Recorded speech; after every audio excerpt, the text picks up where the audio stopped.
Et bonjour à tous et bienvenue sur la septième illusion. On espère que vous allez bien. Écoutez, on se retrouve aujourd'hui pour un très très gros film. Mais évidemment, je suis Sawyer, mais je ne suis pas tout seul.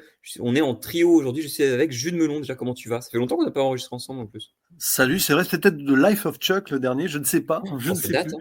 Mais bon, en tout cas, très content d'être là parce que là, un gros morceau, gros morceau. Et on n'est pas seul, on n'est pas que tous les deux. Qui est le troisième larron? Qui c'est, qui Et c'est, qui c'est? évidemment, parce qu'on est aussi avec le Tenenbaum quand tu vas. Salut, bah écoute, ça va, puis content, premier épisode avec toi, donc Bah ouais, c'est très vrai, putain. content. Sur un putain de film en plus, donc Ouais, pas n'importe quel film pour le coup, effectivement, parce que vous l'avez vu dans la miniature, vous l'avez vu dans le titre. Aujourd'hui, on parle de Une bataille après l'autre, le nouveau film de Paul Thomas Anderson avec en tête d'affiche Leonardo DiCaprio. Peut-être le film le plus attendu du mois, peut-être même un des plus attendus de l'année, en tout cas pour les cinéphiles. C'est un film qui fait beaucoup parler de lui en ce moment. Je pense qu'on en reparlera peut-être un peu après. Mais tout d'abord, évidemment, avant de parler de qu'est-ce que c'est ou autre, on l'attendait beaucoup. Je pense même on va pas briser le suspense parce que c'est un film de Paul Thomas Anderson. Et ici, on l'aime beaucoup. Et bah écoute, je vais commencer avec toi. Jules, qu'est-ce que c'est ton rapport avec Paul Thomas Anderson? Un grand rapport, surtout que j'ai revu tous ces films ces dernières semaines là, et à chaque relecture, à part un malheureusement, j'y vois beaucoup de choses. Surtout évidemment quand il parle de son pays, l'Amérique, puisque c'est quelqu'un qui ausculte les États-Unis d'une façon très particulière, comme très peu finalement de réalisateurs américains contemporains le font. Alors il y en a d'autres qui le font autrement, par exemple Sean Baker ou Kelly Reichardt, hein, pour ne citer que. Wes Anderson, il faudrait qu'il le fasse un peu plus. Il y avait un embryon de cela dans Asteroid City, mais à suivre peut-être pour la suite de sa carrière. Et Paul Thomas Anderson, il a beaucoup à raconter dans un cinéma qui est assez protéiforme à la base, hein, puisqu'il est autant l'héritier d'un Tarantino, si on veut, son tout premier film, que d'un Robert Altman, voire de Scorsese. Il a fait des premières œuvres où il était assez encore ancré dans ces influences-là, mais très vite, alors, déjà il faisait des grands films quand même, et très vite il s'en est émancipé, hein, notamment avec son There Will Be Blood, qui est peut-être un peu le tournant de sa carrière, et l'immense Magnolia avant, qui est peut-être un des plus grands films de ces 30 dernières années aussi, américain en tout cas. Donc évidemment, j'attendais énormément ce film. Après, une petite déception sur Licorice Pizza, mais bon, voilà, on peut pas tout aimer à 100% non plus. Et je sais que je suis assez en minorité sur Licorice Pizza, en tout cas ici, clairement. Mais voilà, une bataille après l'autre, ça sentait l'Amérique, ça sentait quelque chose d'assez ancré sur l'actualité aussi. On va en reparler. Parce que oui, l'Amérique fasciste n'est pas loin. Donc forcément, on était là. Et tous les premiers retours étaient excellentissimes. Donc ça mettait un peu de pression aussi. On avait peur d'être les vilains petits canards à ne pas aimer et tout. Mais je crois qu'il n'y a pas de vilains petits canards ici, mais on y reviendra après. Et bah écoute, et toi, le Tenenbaum, qu'est-ce que tu as pensé? Enfin, en tout cas, avant de dire ce qu'on a pensé, qu'est-ce que c'est ton rapport à la carrière de Paul Thomas Anderson? mon rapport à PTA, c'était à l'époque avec, alors c'est quand Inherent Vice est sorti, j'étais allé le voir, j'avais jamais vu de film de Paul Thomas Anderson à l'époque. J'étais allé le voir au ciné et moi j'avais rien compris, hein, à l'époque honnêtement, j'avais rien compris au film. J'étais vraiment resté en dehors, et après, j'étais allé voir Phantom Thread. Et là, pour le coup, je m'étais pris une énorme claque. C'est vraiment un des films qui m'accompagne depuis sa sortie, hein, que je regarde plusieurs fois, quasiment une fois par an. C'est vraiment un de mes films préférés. Et suite à ça, j'étais allé voir Licorice Pizza. Pareil, contrairement à Jus, moi, c'est un film que j'avais énormément aimé. Et du coup, voilà, entre-temps, je me suis vraiment plus intéressé au cinéma qu'avant. On va dire, j'ai rattrapé un petit peu la filmo de Paul Thomas Anderson avec There Will Be Blood et Magnolia à l'époque où vraiment, oui, je comprenais pourquoi il avait cette réputation. Et là, avec tous les retours dithyrambiques sur One Battle After Another, donc sur le nouveau film, j'ai décidé de regarder tous les autres films que j'avais pas vus, parce qu'il y en avait pas mal, hein, mine de rien, dont Inherent Vice que j'ai décidé de revoir. Et c'est là que je vois qu'en 10 ans, ouais, quasiment 10 ans, la sensibilité artistique elle évolue beaucoup. Et je me suis pris une claque, hein, devant Inherent Vice. Et donc savoir que One Battle After Another était adapté du même auteur, j'étais vraiment hype. Puis encore plus en voyant les retours, hein. Je pense que c'est la première fois honnêtement que je vois un film où j'ai vu aucun retour négatif avant sa sortie, honnêtement. D'habitude, il y a toujours une ou deux personnes un petit peu sceptiques ou mitigées. Là, ça foutait une certaine pression, une certaine hype. Et puis, comme on le verra plus tard, j'étais vraiment pas déçu, hein. Et toi, du coup, par rapport à, on va dire, à la filmo de Paul Thomas Anderson? Bah écoute, j'ai découvert Paul Thomas Anderson pour le coup, moi encore plus tard que vous, parce que j'ai découvert le premier que j'ai vu, en fait, c'était Licorice Pizza au cinéma. Et bah, je m'étais quand même pris une sacrée claque, je l'ai pas revu depuis, il faudrait que je le revoie. Mais je trouve qu'il y a quelque chose vraiment de beau en fait, dans cette relation et dans sa manière de le décrire. Euh, je trouve qu'il y a plein de gens qui tombent vraiment sur Licorice Pizza, alors que je l'aime vraiment beaucoup. Mais écoute, ça sera un débat pour un autre jour. Peut-être un jour on fera une rétro sur Licorice Pizza. Mais du coup, depuis, j'en ai vu, je les ai pas tous vus. Il me manque pas mal, quand même des assez cultes pour certains. J'ai vu Punch Drunk Love au cinéma que j'ai absolument adoré et qui est le meilleur rôle d'Adam Sandler de très loin. Et du coup, là, cette année, j'en ai rattrapé beaucoup. J'ai rattrapé Boogie Nights, que je trouve super. J'ai rattrapé There Will Be Blood, qui est une espèce de fresque et qui, pour moi, je ne comprends pas pourquoi vous avez aimé The Brutalist, quand je trouve que tous les thèmes de The Brutalist qui sont intéressants sont dans There Will Be Blood déjà. Mais bon, voilà.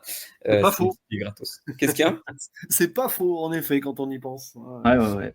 Mais donc voilà, enfin pour le coup j'ai vraiment adoré Vers Will Be Blood. Et qu'est-ce que j'ai vu d'autre? Bah oui, enfin voilà, j'ai vu tout cela. Et effectivement, j'ai vu Magnolia récemment, qui est pour moi un absolu chef-d'œuvre. Je trouve que dès son intro, ça vient complètement frapper. C'est peut-être, je pense que même aujourd'hui, encore aujourd'hui, hein, c'est son plus grand film. Et c'est un film qui est vraiment d'une maîtrise incroyable. Donc j'arrive vraiment très très chaud pour One Battle After Another. En plus, bon, ça me casse les couilles, je vais le dire direct, hein. Pour le coup, j'ai peut-être balancé dans cet épisode quelques pics à DiCaprio parce que ça me saoule vraiment en ce moment. Si vous suivez un peu l'actu politique, les trucs ou quoi, vous savez que DiCaprio est vraiment en total roue libre. Mais force est de constater que bah, c'est un très bon comédien quand même. On l'a vu même récemment, si on prend que ces films récents. Le dernier Scorsese, il était dingue dedans. Il était aussi, même dans des plus petits films genre Don't Look Up, il était vraiment quand même très bon. Donc c'est un très bon comédien. En plus, il y a Sean Penn aussi en face, et je pense qu'on reviendra dessus. Il y a vraiment beaucoup, beaucoup de choses à dire. Mais écoutez, on va refaire un tour de table. Qu'est-ce que c'est votre avis à l'emporte-pièce sur une bataille après l'autre? Alors juste avant, excusez-moi, je reprends. On va faire un petit synopsis du film du coup. Donc, ancien révolutionnaire désabusé et paranoïaque, Bob vit en marge de la société avec sa fille Willa, indépendante et pleine de ressources. Quand son ennemi juré refait surface après 16 ans et que Willa disparaît, Bob remue ciel et terre pour la retrouver, affrontant pour la première fois les conséquences de son passé. Écoutez, on fait un premier tour de table. Qu'est-ce que toi, Jude Melon, tu as pensé d'une bataille après l'autre? Ah, ce film, c'est un ride exceptionnel, dans le sens où, en plus, quand je l'ai vu, j'étais un peu malade, un peu fatigué. D'ailleurs, j'avais un peu peur, parce que affronter 2h40 de film comme ça, voilà quoi. Mais une fois devant, j'ai été complètement revigoré, en apnée. Alors, il y a des scènes qui sont mais ultimes dans le cinéma moderne américain. Il y a des moments où tu peux pas respirer pendant une dizaine, une vingtaine, une trentaine de minutes. Le temps d'ailleurs n'existe pas dans ce film parce que ça a beau durer 2h40, tu vois pas le temps passer. Et en fait, il y a cette introduction, il faut rentrer quand même dans le film hein, pendant 5-10 minutes. Tu vois, essayes de voir un peu les tenants et les aboutissants. Ça commence très très fort quand même sur une relation un peu toxique de domination entre ennemis. Là, on y reviendra après. De toute façon, la zone spoiler, je pense, débarquera très très vite ici. Et nous sommes en présence d'un des grands films américains, je pense, parce que là, bon, je l'ai vu qu'une fois et c'est très difficile, hein, mais 3 jours après, de ces 10 dernières années facilement, le dernier grand film américain qui m'avait fait cet effet, avec cette même ampleur de cinéma et un fond très politique sur le pays, c'est, bah, t'en parlais indirectement, un autre avec Leonardo DiCaprio, hein, le Killers of the Flower Moon de Martin Scorsese. Ce sont des films rares aux États-Unis, je trouve, qui osent dire les choses sur le pays, que ce soit sur l'histoire d'avant et sur l'héritage, la transmission aussi de celle-ci, parce que là, nous sommes devant un film de transmission, double transmission, transmission de la Révolution, mais aussi transmission de cette fascisation absolue qui tourne ici quand même à l'extrémisme total. Mais on reviendra sur ces points-là, avec ces sociétés secrètes très chères aussi à Paul Thomas Anderson, ces relations mentor-élève, de domination. Ça fait un petit peu toute l'histoire de son cinéma, ça. Et il y a quelque chose de très fort, c'est que Paul Thomas Anderson, il parle d'un roman inadaptable de Thomas Pynchon. Alors, il en avait adapté un, Inherent Vice, qui était assez fidèle, enfin, assez proche. Là, il va totalement ailleurs, parce qu'il prend juste une histoire de père-fille, pardon, et il va transposer avec son cinéma dans quelque chose de formidable. C'est un film à la fois intimiste sur des relations familiales, et c'est aussi un film choral sur l'Amérique. C'est-à-dire qu'il fait une synthèse ici, Paul Thomas Anderson, de ce qu'il a pu proposer autant dans un Inherent Vice un peu, sur comment ça se passe avec le background américain et comment l'évolution de ce pays fait que des gens autour sont un peu paumés. Il y a cette synthèse de ça, de There Will Be Blood, évidemment, sur le côté fresque américaine, parce qu'il y a quand même cette ellipse de 16 ans, il se passe beaucoup de choses aussi spatialement, et Magnolia sur le côté écriture exceptionnelle chorale. Alors ici, ce n'est pas vraiment un film choral, mais il réussit la maestria de superbement, on va dire, approfondir même des personnages secondaires. Vous avez des personnages qu'on va peut-être voir 10-15 minutes à l'écran, et il y a une force derrière, une force d'interprétation aussi, parce que toute actrice et acteur, à mon avis, sont exceptionnels. C'est l'un des grands directeurs d'actrices et d'acteurs aussi du cinéma moderne, Paul Thomas Anderson. Tous les acteurs qui sont passés sous sa caméra ont fait des choses exceptionnelles et parmi leurs meilleurs rôles dans leur carrière, comme Tom Cruise dans Magnolia, par exemple, Daniel Day-Lewis, évidemment, 2 fois même, Joaquin Phoenix, c'est exceptionnel. Et là, voir ce qu'il arrive à faire avec les personnages principaux et les personnages secondaires, il donne une épaisseur à tous ces gens-là, tous ces écorchés d'un système et tous ceux qui subissent la contamination de cette Amérique fascisto-capitaliste, ceux qui tombent dans son camp, qui se soumettent à cela, donc le personnage de Sean Penn, on y reviendra, et ceux qui subissent, et ceux qui veulent l'affronter, mais qui sont aussi corrompus. Et c'est pour ça d'ailleurs, avec le recul, que la scène d'introduction, là, en dit long, sur ces rapports de domination entre deux ennemis. Mais voilà, bon là, j'ai déjà placé des petits jalons.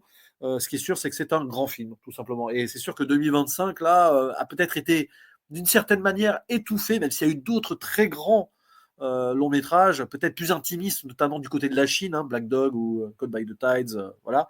Il y a eu plein de très bons films dans des films différents, mais dans l'ampleur hollywoodienne cinématographique, je pense que là, on tient l'œuvre de l'année, ça c'est sûr. Bah écoute, t'es vraiment dithyrambique sur le film, mais est-ce que c'est aussi le cas pour toi, Tenenbaum? Oui, totalement. Ouais, bah pour moi, c'est totalement le film de l'année. Bon, l'année n'est pas terminée, mais quand je vois que je ressors d'un film comme ça et que derrière, je me tape une nuit blanche parce que j'arrête pas de penser à certaines scènes précises du film, à certaines situations du film, ouais, non, j'ai pas de doute que c'est mon film de l'année, en tout cas. Et puis, bah, je pense que c'est pas seulement le film de l'année, je pense que c'est très probablement un des futurs piliers du cinéma américain moderne, en tout cas. Surtout quand on voit, voilà, à l'époque actuelle, je trouve que c'est un film qui est quand même très important, donc et puis ouais, je trouve que c'est assez brillant la façon qu'il a de réussir à condenser en 2h40 autant de choses, à ce que ça soit mais jamais ennuyant, vraiment. Le film, il est, enfin, moi je l'ai ressenti comme ça, le film, en fait, il baigne dans une sorte de chaos constant, tu vois? Un chaos constant mais qui est totalement maîtrisé, qui fait qu'il y a pas un seul instant où on s'ennuie, que ce soit, bah, de par sa mise en scène et puis surtout, comme Jules l'a dit, ses personnages. Enfin, PTA, il a toujours eu ses obsessions, que ce soit, parler des familles dysfonctionnelles, de la parentalité, surtout de la paternité. Donc le film va évidemment aussi beaucoup en parler et beaucoup aussi des personnages très marginaux.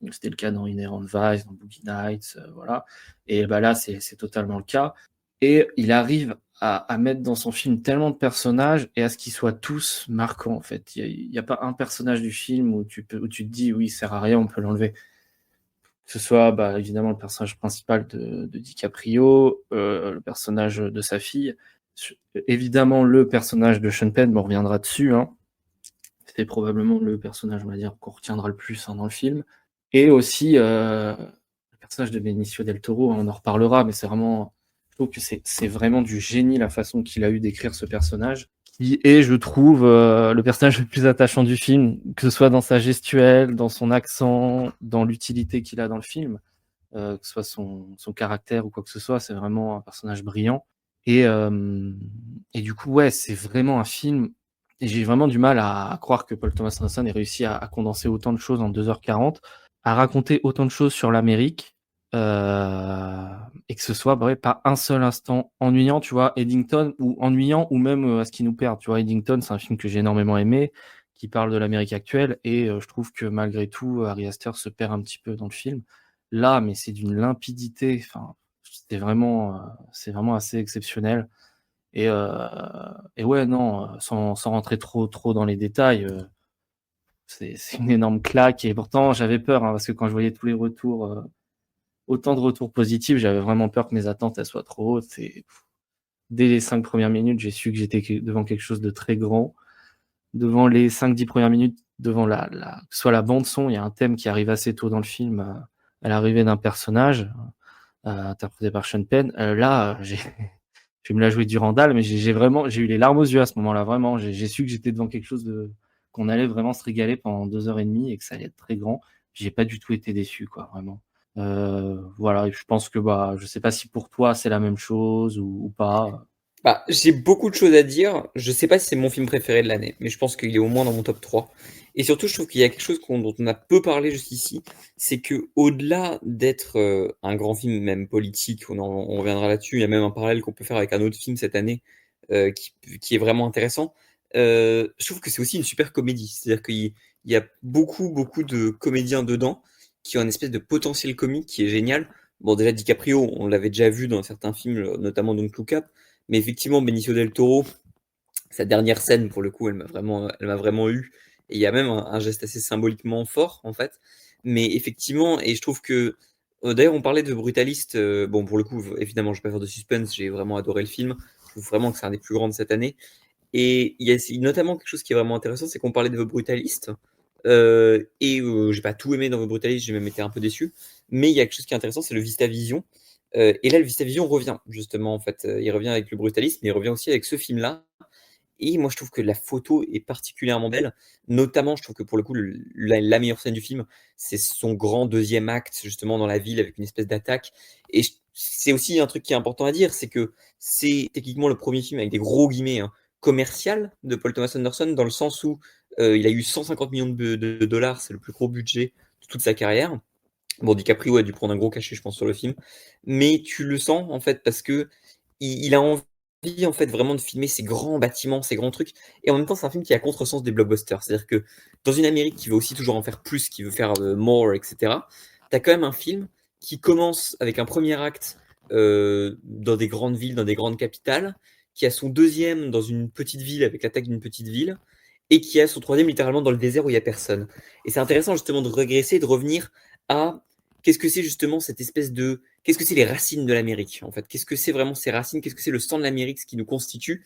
Et qu'est-ce que c'est même le sang de l'Amérique dans le sens où, qu'est-ce que c'est les termes, mais qu'est-ce que c'est aussi ces gens qui ont fondé l'Amérique? Et on va le voir aussi avec beaucoup de minorités qui ont formé en fait cette Amérique-là.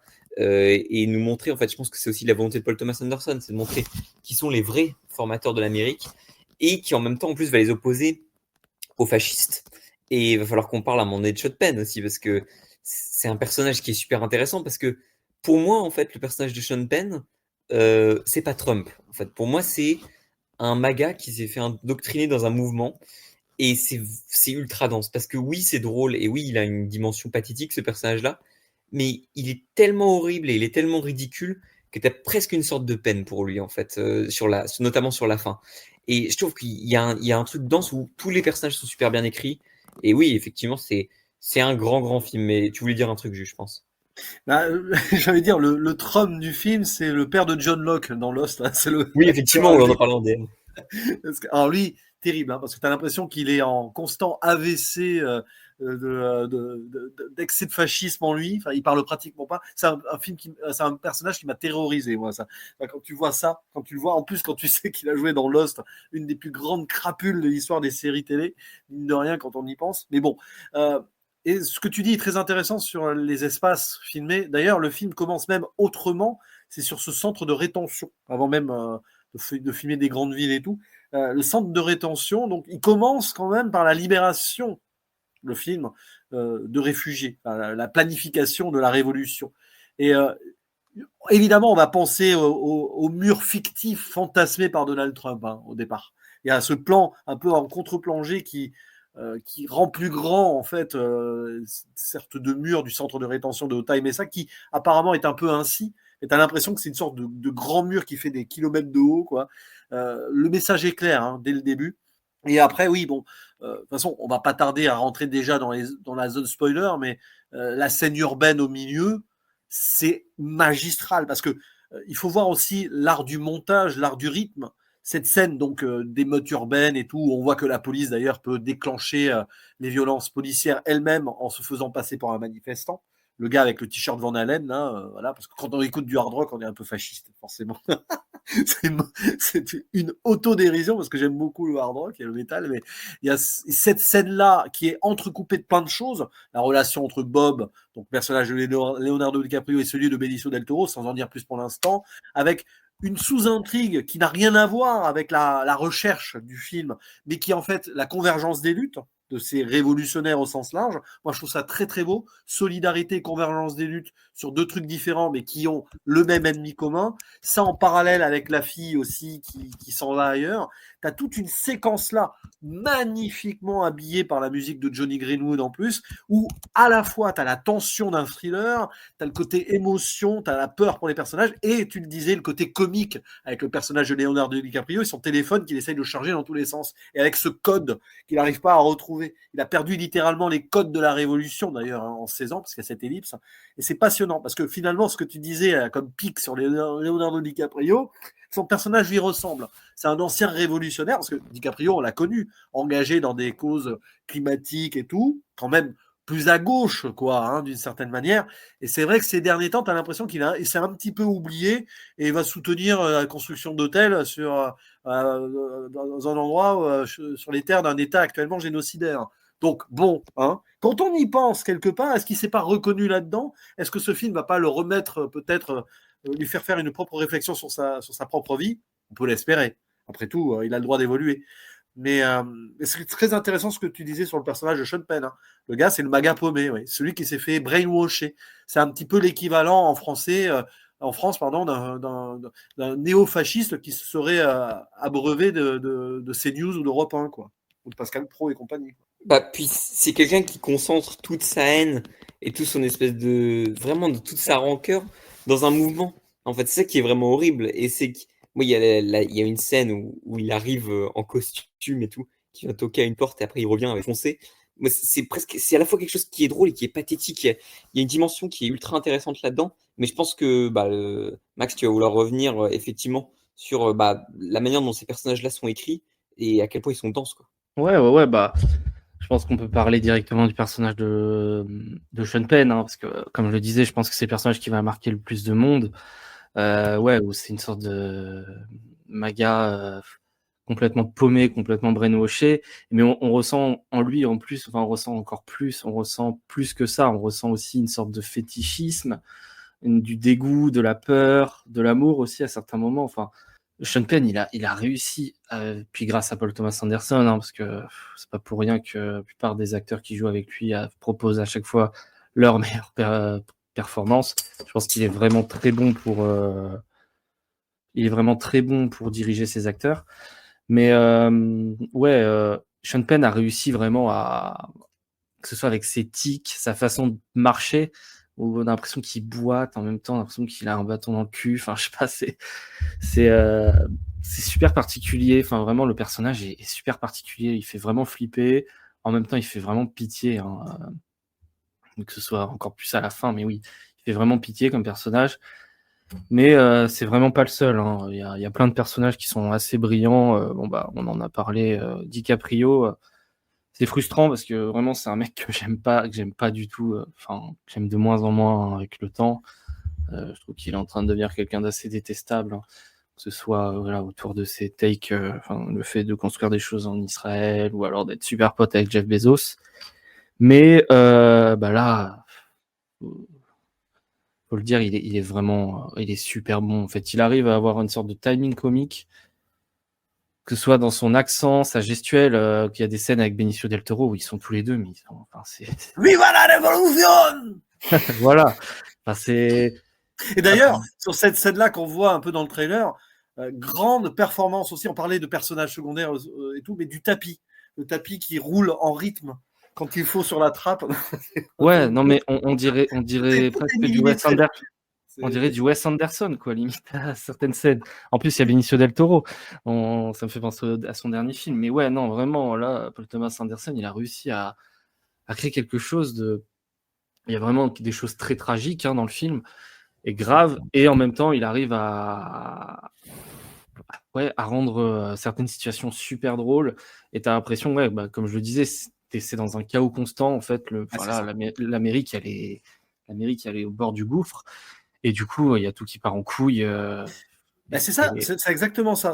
Là, tu mets le doigt sur le truc. C'est du tragicomique dans le chaos. C'est-à-dire que tout est en train d'exploser et d'imploser. C'est le fameux concept d'entropie cher à Thomas Pynchon, donc l'auteur qui est ici un petit peu adapté quand même. Et c'est très cher à Paul Thomas Anderson aussi. C'est-à-dire que nous avons des gens qui sont sur le qui-vive, quoi, au bord de la crise de nerfs, que ce soit sur le plan familial, le plan autour. Vous voyez Magnolia, par exemple. C'est un film où tout le monde est en tension. D'ailleurs, sur la tension et tout, on retrouve les excellences de Magnolia, là, par exemple, d'un personnage à l'autre, de scènes entrecoupées, de séquences qui se croisent, etc. La scène, justement, urbaine, là, à peu près au milieu, on est en plein Magnolia en mode thriller, sur certains points. Il y a cette grande... Même dans Licorice Pizza, il y a des moments comme ça aussi, quand on y pense. Parce que Licorice Pizza, même si j'ai un peu de mal avec le film, il y a des grands moments aussi dans le rythme, dans la gestion aussi des différentes émotions. Et comme là, c'est une sorte de bouilloire émotionnel d'une Amérique qui est complètement en train de vaciller, qui fonce tout droit sur une route qui n'est pas droite. On reviendra sur cette scène aussi exceptionnelle vers la fin. Forcément, nous avons des personnages à la fois pathétiques, engagés dans le bien ou dans le mal, et drôles malgré eux, parce que le personnage de Sean Penn aussi, on peut se marrer sur lui. Là, toute cette scène au début, bon, je pense qu'après on basculera dans la zone spoiler pour préciser, mais cette scène au début où il se retrouve à devoir être au garde à vous au niveau du pénis, c'est à la fois cringe et drôle quand même ce qui se passe. Mais la situation fait que ce n'est pas drôle, mais on rigole nerveusement quand même, vu ce qui se passe. Parce que il y a un personnage dont on n'a pas parlé, et pour cause, elle n'est pas vraiment là, mais elle est là tout le temps malgré son absence. Le personnage de la mère, de la compagne de Bob, qui est interprétée. Alors, j'ai plus les noms sous les yeux, mais elle aussi par Teyana Taylor, Perfidia. D'ailleurs, on peut citer aussi Chase Infinity, celle qui joue la fille, pour son premier rôle au cinéma. Voilà, c'est un petit peu comme d'ailleurs les deux jeunes acteurs de Licorice Pizza, leur premier rôle quand même. C'est, comme tu le disais.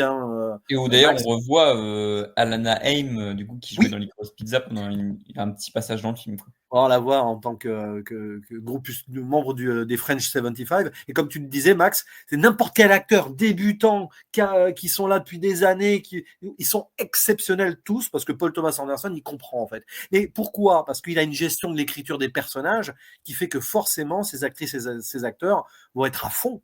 C'est ça, à mon avis, la magie tient dans l'écriture aussi à la base. Et après, la mise en place de la mise en scène, tout le monde est à fond en fait. C'est un magicien du cinéma sur tous les points en fait, sur le rythme, sur l'écriture, sur la mise en scène et la gestion de tout ce qu'il y a autour, qui travaille avec son chef-op, son musicien attitré, donc compositeur, son monteur. C'est une vraie symphonie de cinéma en fait, le cinéma de Paul Thomas Anderson. Ouais. Ah, puis ça me fait penser que tu vois, j'ai découvert Boogie Nights il y a une semaine, et quand tu vois Mark Wahlberg, incroyable, et que maintenant tu le vois, putain, mais comment Paul Thomas Anderson a réussi à... Pour l'anecdote, petite anecdote qui va vous faire marrer, Mark Wahlberg a dit que il regrettait beaucoup d'avoir accepté le rôle de Boogie Nights, et qu'il espère que Dieu le pardonnera d'avoir fait ça. C'est pas pour rien qu'il a tourné dans le dernier Mel Gibson, quoi. Ouais, voilà. Il a tourné... C'est sûr qu'il va avoir une rupture d'anévrisme en voyant une bataille après l'autre aussi, Mark Wahlberg, vu ses idées politiques. Mais c'est incroyable. On pourrait même imaginer que Christian Clavier jouerait exceptionnellement bien. Même Didier Bourdon jouerait très bien. Il faudrait que Paul Thomas Anderson vienne faire un film en France. Ils prennent des acteurs et tout ça à droite à gauche. Waouh, je crois qu'on serait pas prêt. Qu'il nous fasse une Kiyoshi Kurosawa, là, un petit peu, tiens, venir faire un film en France. Non, mais je crois qu'on peut spoiler maintenant, non ? Enfin, il faut y aller. Allez, ouais, on passe en spoiler, parce que vous l'avez compris, on a tous adoré, pour le coup, une bataille après l'autre. Et on va passer maintenant en spoiler. Écoutez, allez-y, menez dès le début. Parce que dès le début, on a la terrible dichotomie, la dualité du film. Donc, le personnage de Perfidia, qui est donc c'est la mère, la compagne de Bob, ce sera la mère de la jeune fille plus tard, Willa, qui est ultra révolutionnaire. En plus, c'est la leadership, elle est hyper extrême dans sa révolution. Et en parallèle, en même temps, elle va dominer donc le personnage de Sean Penn, et elle va coucher avec. C'est vrai que sur le début, j'étais en train de me dire, mais qu'est-ce qu'il veut nous montrer là, Paul Thomas Anderson ? Qu'est-ce qu'il veut nous montrer ? Il veut nous montrer tout simplement deux faces de cette Amérique qui sont complètement, en fait, corrompue. Alors, il y en a une qui est corrompue, qui subit le mal américain, l'autre qui a embrassé le mal américain. Et voilà ce que ça crée. Je ne sais pas ce que vous avez pensé de ce début de film, mais c'est hyper, hyper étonnant de commencer un film comme ça, quand même. Ouais. Bah, Par rapport à ça, par rapport au personnage de Perfidia et de, je sais plus son nom, Jack, je sais plus son nom de famille, enfin bref, le personnage de Sean Penn. Moi, je l'ai vu. Ouais, voilà. Moi, je l'ai vu comme une. En fait, Paul Thomas Anderson, il montre que, en fait, oui, le film va vraiment déglinguer la droite, mais il va aussi rappeler que la gauche, en fait, que ce soit les deux partis, chacun a envie de dominer l'autre. Et le personnage de Perfidia, oui, c'est vraiment l'extrémisme à fond côté gauche et qui a vraiment envie de dominer la droite. Et en même temps, le personnage de Sean Penn qui, il est complètement détraqué. Hein, et moi, j'ai ressenti un petit peu aussi de fétichisme, tu vois, en lui, ou le fait de coucher avec une personne noire, alors que, alors, est-ce qu'il est raciste ou est-ce qu'il l'est pas, mais il fait semblant de l'être justement pour accéder à un certain statut dont on parlera plus tard. Ça, pour moi, c'est un énorme raciste. Hein. Mais justement, c'est un peu comme ces esclavagistes qui couchaient avec des esclaves. Je le vois comme ça, tu vois. Et du coup, cette relation entre les deux qui essaie de dominer l'un et lui qui se laisse dominer parce que ça lui plaît, elle est super passionnante et c'est une vision de Paul Thomas Anderson qui, dès le début, je trouve qu'elle te calme pas mal quand même. Enfin, moi, je m'attendais pas à ça dès le début. Il est excellent et en plus, effectivement, le perso de Lockjaw, il est vraiment. En fait, déjà, il sent le rance. En fait, déjà dès le début, ce personnage est un espèce de dégueulasse horrible. Mais en fait, il a un truc vraiment pathétique et même sa mort à la fin. Moi, dans la salle, ça riait. Et je peux comprendre, mais j'ai un truc presque pathétique en fait de voir quelqu'un qui veut tellement accéder à un espèce de pouvoir qui s'en retrouve détruit et pas détruit en mode justice, qui se retrouve détruit par des gens en fait qui sont même presque encore pires que lui en fait et qui viennent juste le détruire parce qu'en fait les seules personnes qui font régner leur racisme en fait et qui eux ne seront jamais arrêtés. C'est le seul truc un peu nihiliste du film parce que sinon c'est un film qui a quand même beaucoup d'optimisme et on reviendra peut-être là-dessus. C'est que les seules personnes qui ne seront jamais punies, c'est les bourgeois en fait qui sont comme ça. Parce que le personnage de Sean Penn, c'est pas un bourgeois, c'est juste un personnage qui a une espèce de rancœur horrible et qui canalise toute cette espèce de violence dans du racisme et dans l'espèce de destruction d'un peuple. Mais en fait, il se fait punir par des gens qui sont encore pires que lui au final. C'est terrible. C'est une sorte d'élitisme franc-maçon, néo-Ku Klux Klan truc. C'est d'une froideur, c'est d'un cynisme total. En plus, quand ils ont cette discussion, on voit qu'ils sont complètement déconnectés en parlant de l'Amérique de souche. Quand on y pense, hein, qu'est-ce que c'est l'Amérique de souche? C'est le personnage natif américain qu'on voit à la fin du film, tiens, au passage. Ils sont complètement dans un monde à part. D'ailleurs, ils sont représentés dans un monde à part. C'est-à-dire, Les personnages de la bande de Benicio del Toro aussi, du coup, dans le deuxième acte, quoi. Ouais, voilà, mais ce qui est intéressant, c'est qu'on les montre là, à un moment, il y a un personnage de nettoyeur là, il est obligé de descendre, je sais pas trop, tous les couloirs là pour rejoindre les aventuriers de Noël, là, ça n'a aucun sens en plus, les surchrétiens absolus là. Oui, c'est la continuation du Ku Klux Klan, hein, ça se sent, et des néo-nazis, et de tout mélanger de toute façon, parce que c'est la même merde, hein, tout ça. Et c'est là où tu vois Paul Thomas Anderson qui va triturer ce cynisme absolu, on sort peut-être d'une forme de réalisme, et encore, parce que finalement, société secrète comme ça existe de tout temps peut-être, il touche presque au film du complot, là. Il y a un peu ce film complotisme à l'américaine, il joue sur ces codes-là, et c'est la continuité de ce qu'il a pu faire dans The Master ou dans Inherent Vice aussi, où tu as des gens, des groupuscules un peu cachés, machin chose et tout, où tout se mélange aussi un peu dans une forme de folie. C'est le chaos là aussi. Ces gens-là, ils ne représentent rien, mais ils représentent un tout. Ils sont peut-être les désignataires de l'institution américaine. Tu vois, c'est des gens même qui sont au-delà de ce qui pourrait être Trump aujourd'hui. C'est ceux qui tireraient les ficelles derrière. Donc, évidemment, là, on sort d'une forme de réalisme. On rentre dans le truc un peu, un peu sectaire. Mais en soi, quel est le message, quoi? C'est-à-dire que ces gens-là qui sont peut-être complètement à l'opposé de la réalité peuvent quand même avoir une influence dramatique et diabolique sur tout ce qu'il y a autour. Et même quelqu'un qui est prêt à ramper pour les rejoindre, tout simplement parce qu'il a une fois, oui, il a eu une fille avec une révolutionnaire afro-américaine. Rien que ça, ils vont le nettoyer. Et quand tu disais qu'il meurt à la fin, en fait, il meurt 2 fois. Il meurt une fois sur la route, il ressuscite tel un zombie ou on sait pas trop quoi. Là, il va marcher là sur la route entre western et films de Romero, on sait pas trop, et il va remourir comme une merde. Et il va mourir comme les nazis faisaient mourir les juifs, hein, d'ailleurs. Hein. Il est gazé, il est fichu il est fichu en crémation derrière. Hein. C'est d'une violence cette fin quand même. Paul Thomas Anderson, il prend un risque quand même en faisant ça, mais il envoie le message. Ouais, bah, bon, le message qu'il envoie, notamment, c'est que le fascisme se fait bouffer par le fascisme lui-même, en fait. Enfin, vraiment, c'est la droite qui se mord la queue. Et le personnage de Sean Penn, ouais, se retrouve, au début, il pense être dominant dans cette situation-là, puis au final, il se rend compte que, enfin, non, il s'en rend pas compte parce qu'il s'en rend compte un peu trop tard, mais on voit que, bah, il y a toujours pire que lui et que, même au sein, on va dire, des extrêmes, il y aura toujours des personnes encore plus extrêmes qu'elles qui vont vouloir les dominer et les faire taire. Et ouais, ça montre que, bah, de toute façon, la droite, c'est vraiment le parti de la destruction, même entre eux, quoi. Et je te rejoins sur ça, c'est-à-dire la droite, la fasciste aussi se mord la queue et tout, mais il montre aussi, Paul Thomas Anderson, il montre que ça peut arriver aussi à gauche, mais il y a une rédemption grâce à la transmission et l'héritage, parce que la mère, elle a fait quand même des erreurs, révolutionnaire électron libre, elle finit par être balance derrière et tout. Cependant, là, il y a de l'espoir par la révolution et la résistance, grâce à la fille plus tard, donc la transmission, la lettre, parce que la mère, on la voit plus du film, ça c'est brillant aussi, parce que dans 90% des films comme ça, on aurait fait ressurgir la mère à un moment. Il y a une scène vers la fin où la fille se fait libérer par le natif américain qui enfin reprend contact avec son cœur et ses ancêtres peut-être, et on voit quelqu'un sur un bateau et tout. On est plusieurs dans la salle à s'être imaginé que ça serait la mère qui allait surgir, tel Batman et tout. Pas du tout. La mère, on la reverra jamais et on la revoit. Elle est là parce qu'elle est là à travers la fille tout le film.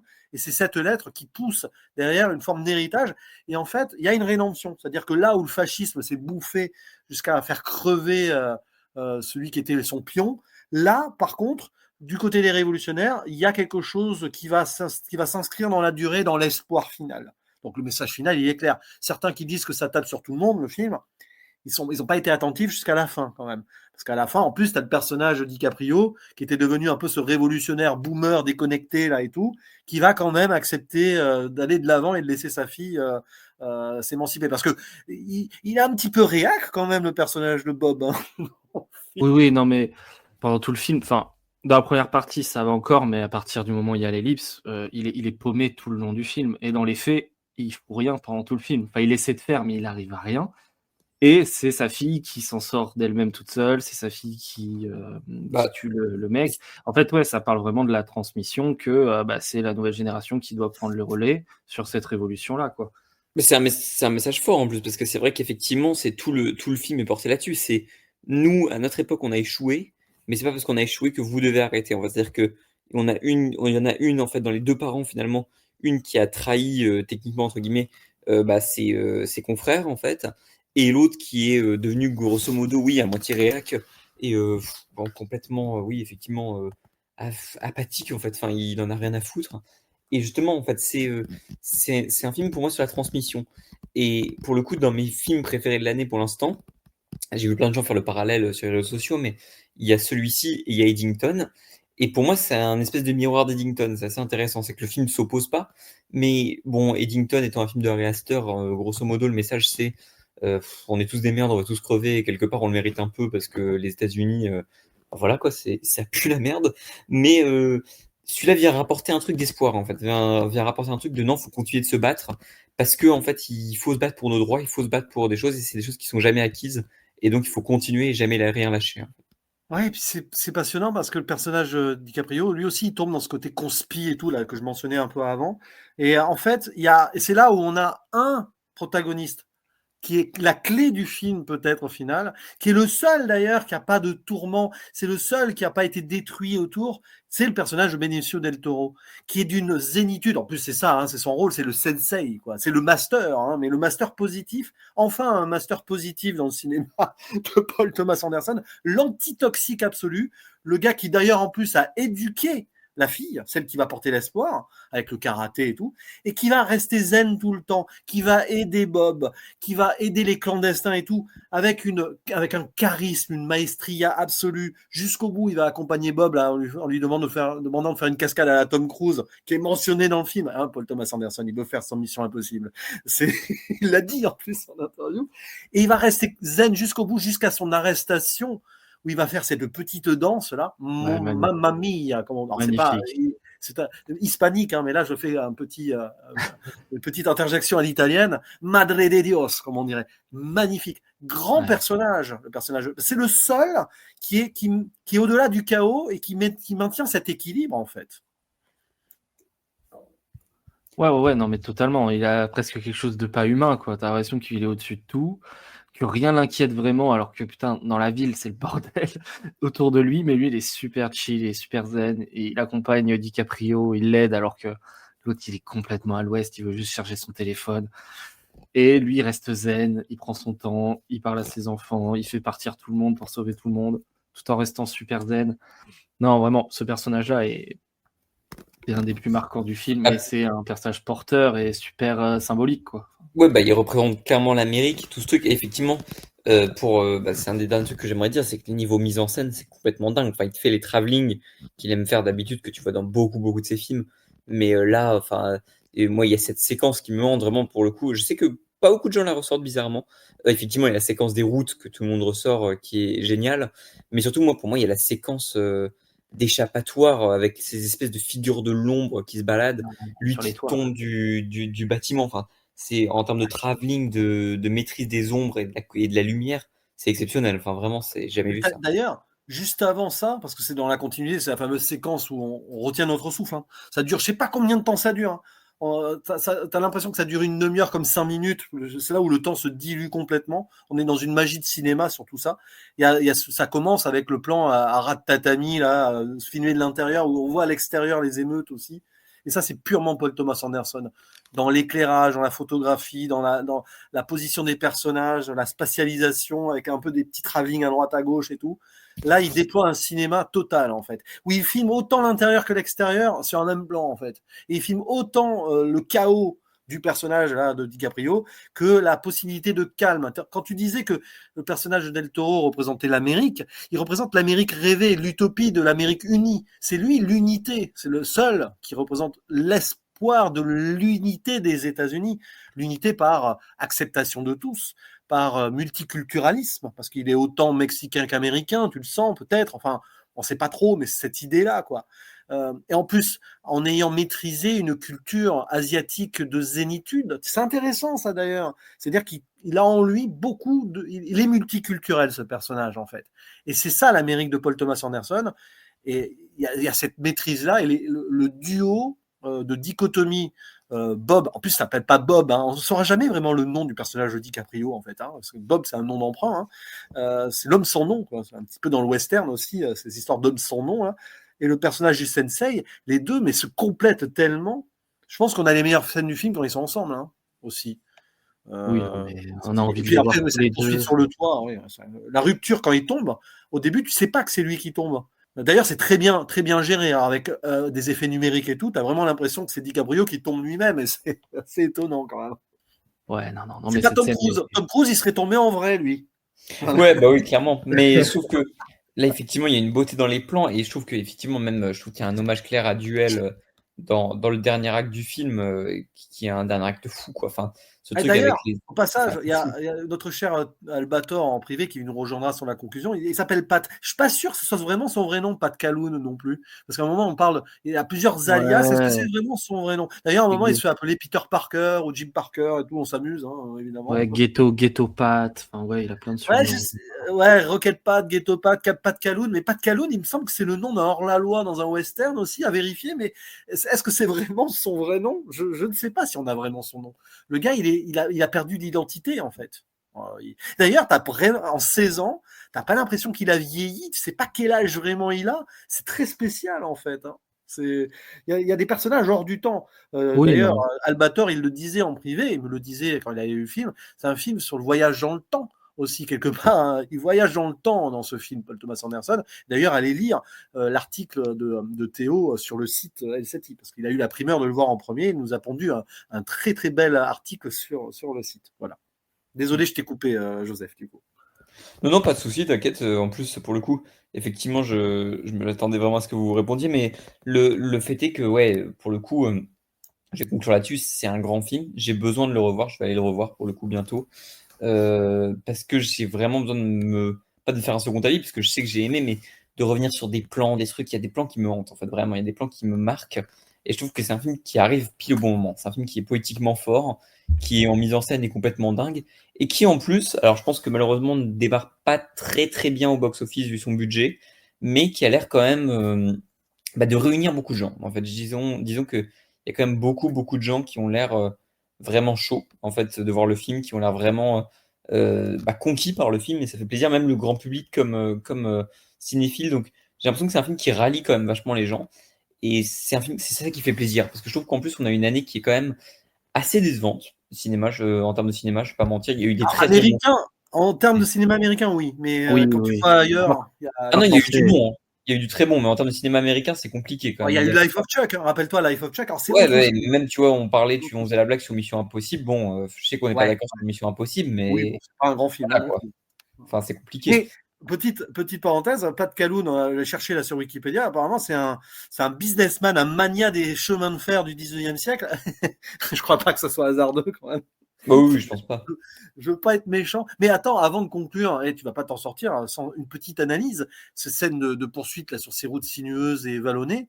Mais pour moi, ça raconte l'Amérique, ça. C'est cette fausse ligne droite qui donne une sensation de liberté et d'émancipation. Mais en fait, on a plein de up and down où derrière, peut masquer, le mal peut Ouais, surgir au où dernier chaque moment. personnage essaye de se tuer l'un ou l'autre parce que c'est une double poursuite quand même. Ah, mais ça représente l'Amérique, c'est une allégorie ultime de Ouais, cette idée évidemment. de l'Amérique. Hein. Mais je sais pas ce que tu en penses, Max, parce que cette scène aussi, bon, tout le monde en parle, d'accord. Les gens en Ouais. font un peu trop sur Twitter, ça devient un mème. Mais en vérité et en réalité, c'est du grand cinéma qui raconte énormément. Ouais, non, mais elle est exceptionnelle cette scène. Et puis oui, bah, comme tu le dis, ça représente l'Amérique où derrière comment dire, chaque sensation d'échappatoire et de liberté, bah, tu as un nouveau mur, tu as encore quelque chose qui se dresse pour te bloquer la route. Et voilà, cette route où, bah, qui est en colline, où derrière une colline, tu as encore une autre colline tout le temps et tu vois pas ce qu'il y a derrière, bah, ça représente totalement l'Amérique. En tout cas, l'Amérique actuelle, hein, de plus en plus, malheureusement. Et, et puis, ouais, la mise en scène, la musique, la bande-son sur cette scène-là est assez exceptionnelle. Elle rappelle, moi, personnellement, elle m'a rappelé French Connection, cette scène-là, que ce soit la scène de course-poursuite entre la voiture avec Gene Hackman et puis le métro. C'est une des plus grandes scènes de course-poursuite que j'ai vues depuis, ouais, franchement, depuis très très longtemps dans le cinéma américain. Et puis oui, comme Sawyer le disait, c'est un film qui parle à tout le monde. C'est un film qui est grand spectacle et en même temps, mais qui va tellement en profondeur et qui délivre tellement un message sur l'Amérique important. Je trouve que c'est vraiment fort ce qu'il a réussi à faire, alors que c'était pas gagné, hein, parce que il y a des choses à dire et on peut se perdre assez facilement, je trouve. Comme voilà, Ari Aster, je trouve il s'était un petit peu perdu dans son message, peut-être volontairement, hein, pour mettre en Ouais. scène un certain chaos où bah, de toute façon tout le monde se tape l'un sur l'autre et Pour voilà, moi, des c'est un deux film qui côtés. déteste tout le monde, Eddington, de toute façon. C'est nihiliste, Eddington. Hein. Il est dans un Ouais, nihilisme absolu, alors que Paul Thomas Anderson, il essaye de garder des échappatoires. Et il ouais, va c'est ça. donner beaucoup de nuances à ses personnages. Eddington, c'est vrai que c'est. Mais c'est marrant parce qu'il y a aussi cette histoire de natif américain dans Eddington. Donc il y a quand même des retours aux sources. Et on le disait un peu en off aussi. Qu'est-ce que va nous faire Paul Thomas Anderson après? On pourrait imaginer une sorte de western qui reviendrait on va dire, aux sources de la création des États-Unis et peut-être qui s'intéresserait au triste destin de certaines populations natives. Ça serait pas étonnant, d'autant plus que il y a quelques petits jalons comme ça où on voit par exemple le personnage de Leonardo DiCaprio parler des anciens présidents quand il est à l'école de sa fille là, où il insiste bien Andrew Jackson esclavagiste et tout. Ça serait intéressant qu'il remonte encore plus loin, encore plus haut, plus ancestral que vers We Be Blood quoi. Mais à suivre, on ne sait pas. Hein. Peut-être qu'il fera Mission Impossible après tout. Ouais, en vrai, peu importe ce qu'il fait, je pense qu'on sera là. Oui, Et puis oui, Je demande. il pourra aller plus loin en allant dans le temps, ouais, comme tu l'as dit, moi en vrai, je serais vraiment curieux de voir ce qu'il pourrait faire au niveau de la science-fiction. Ah, une Euh, dystopie, oui. Bah, ouais, oui. ouais, je pense que ça pourrait Un être film de SF, ce serait passionnant.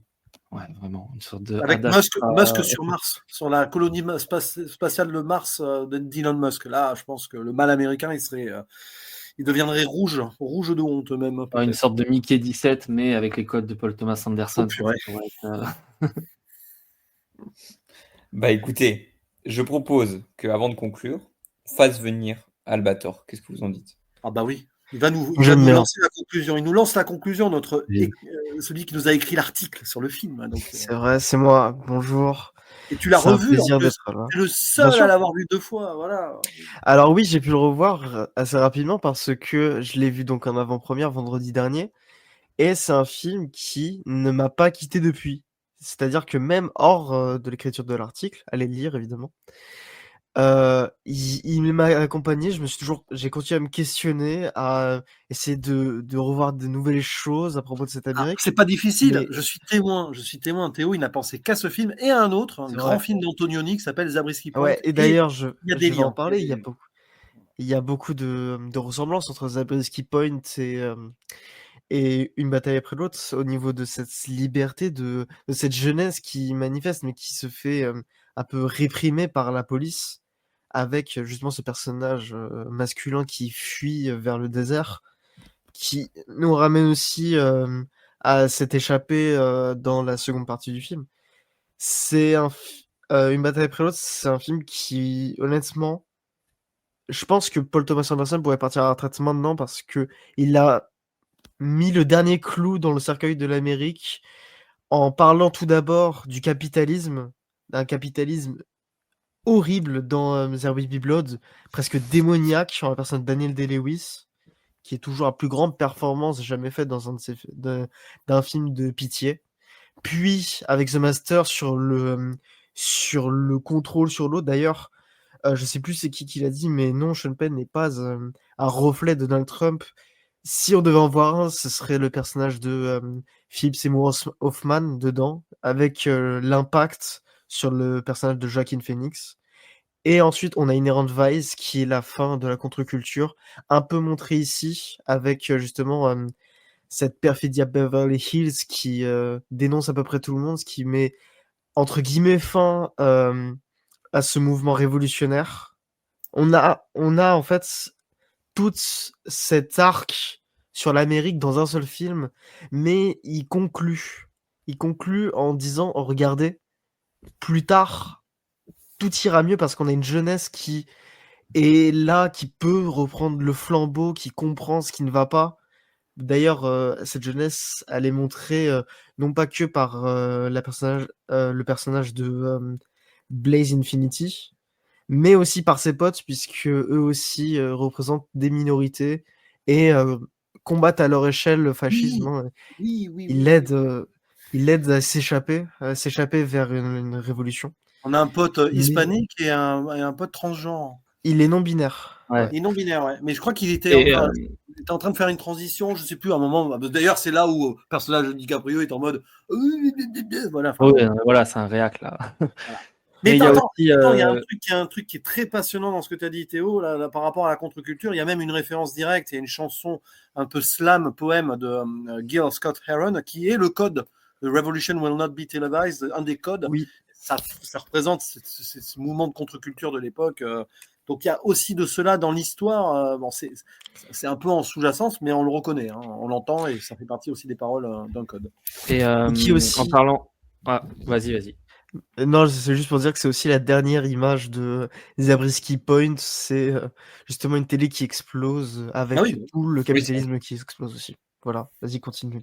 Non, bah, je voulais juste, comme on parlait de la jeunesse, qui est super important dans le film, je voulais aussi parler c'est les deux jeunes quand l'ancien révolutionnaire, là, le bouquetin se fait choper, bah, c'est des jeunes, on va dire, qui préviennent tout le monde. Donc encore une fois, Pitié rappelle voilà, que c'est la jeunesse qui va prendre la relève et c'est le seul moyen pour qu'on puisse s'en sortir, quoi. Donc, un radio pirate, extraordinaire, c'est ouais. ouais. Et vous avez pas dit un truc, c'est que, Leonardo DiCaprio et Sean Penn sont les mêmes personnages, sauf qu'il y en a un qui, est, du côté des révolutionnaires, l'autre qui est du côté, du fascisme. Ils sont tous les 2 perdus, pathétiques au possible et ils cherchent tous les deux le même objectif, c'est-à-dire que ils cherchent leur fille. C'est assez intéressant de voir ce parallèle-là entre deux personnages perdus. C'est peut-être le seul point nihiliste du film. C'est que Il y a qu'une c'est scène que- entre eux. Hein. Il y a une ouais. scène dans une supérette et tout. Puis à la fin, Ouais. quand ils découvrent le faux cadavre, mais que c'est pas vraiment le cadavre, il n'y a même pas de vraie interaction entre les deux, si ce n'est cette scène brutale là, quand elle est petite encore la fille. Hein. Ouf, qu'est-ce que c'est violent ça. Et on n'a même pas parlé, mon Dieu, il faut qu'on finisse là-dessus, de la test d'ADN, la scène. Une Ah scène oui, putain. glaciale dans l'espace. Voilà, si vous avez vu la fin de There Will Be Blood, ou la fin même de Phantom Thread, ce jeu sur les espaces où il se passe quelque chose. Bah, où Sean Penn est Ah, complètement dominé par son environnement, aussi même dans le cadrage, quoi. Ah oui, puis elle le domine complètement, la fille le domine. Elle lui fait une blague sur son t-shirt trop moulant. C'est une scène qui, à la fois, c'est tragicomique, mais d'une tension horrible. Parce qu'en gros, si le test est positif, il la tue. Mais il n'est même pas capable de la tuer de ses propres mains. Hein. Il va demander à un natif américain qui veut pas la tuer non plus. Et en fait, il se passe la balle comme ça jusqu'au moment où il va décider de la libérer, le natif américain. Mais la scène de test d'ADN, elle est d'une violence. Bah, tu l'as dit, ça fait beaucoup penser à la scène de conclusion de There Will Be Blood avec Danny Lewis qui pourchasse Paul Dano dans la bousille de bowling. Mais aussi pour finir, enfin, mon parallèle sur DiCaprio et Penn, c'est les mêmes personnages, c'est aussi tous deux des pères de cette fille qui, à la fin, entre guillemets, choisit son vrai père et du coup la destinée qu'elle va prendre, c'est-à-dire poursuivre le combat de sa mère. Voilà. Donc, la fille elle domine son papa aussi. Enfin, elle s'occupe de lui, elle lui fait découvrir des trucs. C'est beau ça aussi. Enfin, voilà. La transmission se fait dans les deux sens. Hein. Eh bah écoutez, je pense que vous avez. Ouais, pardon, tu voulais dire un truc? Oh non, je pense qu'on peut conclure. Hein. Ouais, mais. Vas-y, Tenemo me parle, on conclut pas, c'est fini. De toute façon, nous, on va conclure la vidéo, mais c'est les gens qui vont commenter qui vont nous conclure. Écoutez, concluez-nous en commentaire, les gars. Les gens. Ouais, effectivement, évidemment, si vous avez vu le film, complétez-nous en commentaire. Et si vous n'avez pas vu le film, allez le voir, évidemment. On vous encourage tous à aller le voir, ne serait-ce que pour faire votre propre avis, mais aussi parce que je pense que c'est un grand moment de cinéma, effectivement. Et on a hâte d'en parler avec vous. Mais écoutez, je remercie toutes les personnes autour de ce record qui ont parlé avec moi. Merci, Jules. Merci pour cette hosting, ton premier hosting d'âge adulte, incroyable. Ouais, c'est vrai, j'ai fêté mon anniv il n'y a pas longtemps, mais écoutez, je dis un truc, on verra si ça se tient. Je vais juste teaser un truc, mais c'est pas sûr que ça arrive. Si jamais, parce que je vais organiser un truc en privé avec beaucoup de gens que vous connaissez ici, il y a peut-être moyen qu'on stream un truc. Il y a peut-être moyen, je promets rien, mais il y a peut-être moyen qu'on fasse un truc IRL qui peut être marrant. Le stream des enfers. Écoutez, voilà. Merci. Les Oscars, on s'en fout des Oscars, on est vrai, mais là, si le film n'a pas minimum 5 Oscars, moi j'arrête le cinéma. C'est que l'Académie est du côté de Trump. C'est vrai. Voilà, je le dis sur Twitter. Et oui. Allez, au moins 3 Oscars, sinon j'arrête le cinéma. Voilà, lesquels C'est vrai. C'est tenu. Allez. Ah non, mais c'est du non, parce que là, je prends des risques. Hop là. Non, mais Sean Penn, c'est sûr. Meilleur son, meilleure bande originale. Ouais, ça fait déjà 3. Meilleur réalisateur, hein, franchement. Meilleur réalisateur. Il a jamais eu meilleur réalisateur. Mais il faut qu'il ait les deux. Meilleur film, il n'a jamais eu de prix. Même pour le scénario, il n'a jamais eu de prix, les gars. Mais il faut qu'il ait 10 Oscars. De toute manière, la plupart du temps, c'est meilleur réal et meilleur film, ça va ensemble. Hein. Depuis 3 ans, là, Sean Baker, Nolan et les Daniels, ils ont eu tous les 3 meilleurs films et meilleurs réal. Non, mais bon, on y croit. Puis bon, au pire, c'est pas grave. Mais bon, ça montrera quand même un petit malaise dans l'académie, si jamais il n'a pas grand-chose. Bah, puis si vous suivez un peu ce qui se passe avec Jimmy Kimmel, vous savez ce qui se passe. Mais bon, enfin bref, on n'en dira pas plus. Mais écoutez, merci à vous. On se retrouve bientôt pour des nouvelles vidéos. Il y a plein de films qui sortent en octobre et même en novembre. Mais d'ici là, on vous dit à la prochaine. Ciao, ciao. Bisous. Salut.